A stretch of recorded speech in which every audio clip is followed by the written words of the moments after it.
نن سبا دا بعضې ویډیوګانې چلیږي دا په طریقو سره څه ناشنا دا لیږي دا کمې کوي په ناپتول کې لیدلي مې که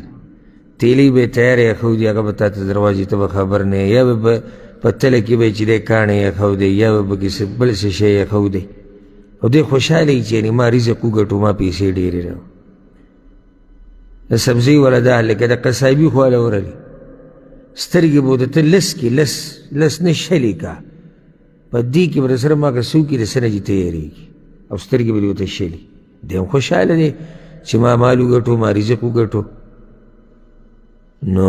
د لوی تاوان دی ګوره اوس موږ سره زموږ موضوع دا نه دی ناپتول کې کمې زیاتې کول په دې موږ نور ځینو خبرې کړي دې باره کې سخت وعیدونه قرآن او حدیث کې راغلي دي ولا تفسدوا في الأرض بعد إصلاحها